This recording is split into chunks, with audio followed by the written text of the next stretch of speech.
గాయత్రి మాత జయంతి సందర్భంగా పంచకుండముల గాయత్రి మహాయజ్ఞ కార్యక్రమం గుంటూరు ఆరగ్రహారం శ్రీ రాజలక్ష్మి సమేత లక్ష్మీ నరసింహస్వామి దేవాలయ ప్రాంగణంలో ఆదివారం శాస్త్రోక్తంగా జరిగింది.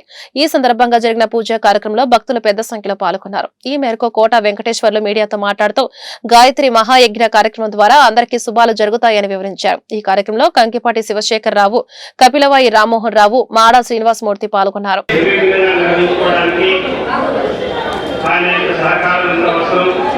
అటువంటి నరసింహ శక్తి సమర్పిస్తున్నామా. అలాగే లక్ష్మీ మాతకి ఓం మహాలక్ష్మీ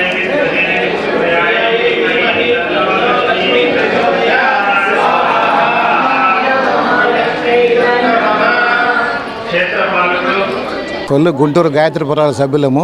మేము 25 సంవత్సరాల నుంచి గాయత్రి అమ్మవారి జయంతి జూన్లో వస్తుందండి. ప్రతి సంవత్సరం జూన్లో అమ్మవారి జయంతి చేస్తాము.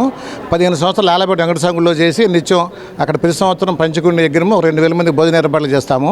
కరోనా టైంలో మాని చిన్న ప్రోగ్రాం మా ఇంట్లో పెట్టుకున్నాము. ఇప్పుడు ఈ సంవత్సరం పోయిన సంవత్సరం ఈ సంవత్సరం ఈ గుళ్ళో పెట్టుకున్నాము. పంచకుండి యజ్ఞము అమ్మవారి జయంతి వచ్చిన రోజున 1000 మంది భోజన ఏర్పాట్లు చేస్తున్నాము. భక్తులందరూ ఇరుగు వచ్చి అందరూ పాల్గొంటారు, యజ్ఞం చేస్తూ ఉంటారు. అందరూ కూడా ఆ ఫలితాలు పొందుతుంటారు. గాయత్రి మహాయజ్ఞం చాలా విశిష్టమైనది. ఇది స్వయంగా మనం చేసుకుంటాము, ఆ ఫలితం మనమే పొందుతాము. అందరూ కూడా స్వయంతో వచ్చిన ఎంతమంది వచ్చినా ఆ చేత బ్యాచ్ చేయిస్తుంటామండి. గాయత్రి మందుతోటి ముత్యమంతో వాళ్ళకి ఆవుతులు వేస్తుంటాము. వాళ్ళకి ఆరోగ్యం స్వస్థత చేకూరుతుంది. అందరూ చాలా బాగుంటారు. గాయత్రి మాత అనుభవం వాళ్ళకి బాగా చక్కగా చూస్తుంది. చాలా పక్కగా జరుగుతుంది మా ప్రోగ్రామ్ అండి. ఇది ఎన్ని సంవత్సరాలు ఇట్లా మేము దీన్ని 25 సంవత్సరాలు చేస్తున్నామండి గాయత్రి యజ్ఞము. ఇది కాకుండా గుంటూరులోని స్కూళ్ళలో చేయిస్తాము. ఈ స్కూల్లో ఓపెనింగ్ రోజు చేయిస్తాము. ఇళ్ళల్లో అడిగితే చేయిస్తాము, ఫ్రీగా చేయిస్తాము. స్కూళ్ళలో కూడా మేము మీటర్లు ఎంత మా ఇంట్లోనే ఉంటుంది, మేమే తీసుకెళ్ళి చేయిస్తుంటాం అందరికి కూడా అండి. ప్రతి సంవత్సరం స్కూళ్ళలో చేయించుకుంటారు. రేపు ఓపెనింగ్ సరస్వతి శిశు మందిర్ సంపత్ నగర్లో ఉందండి. రేపు పొద్దున్న స్కూల్ యజ్ఞంతా ఓపెన్ చేసుకుంటారండి వాళ్ళు.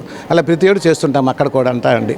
ఇట్లా అందరూ అడిగి చేయించుకుంటారు. అందరూ కూడా మేము చేసి వస్తుంటామండి యజ్ఞం వెళ్ళి కూడా. అందరూ కూడా ఈ ఫలితాన్ని బాగా పొందుతుంటారు. చాలా అందరూ కూడా సంతోషంగా ఉంటారండి యజ్ఞం చేయించుకొని. చాలా బాగుందని చెప్తుంటారు.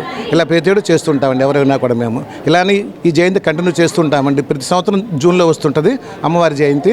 దీన్ని చేస్తూ ఉంటాము ఇక్కడ.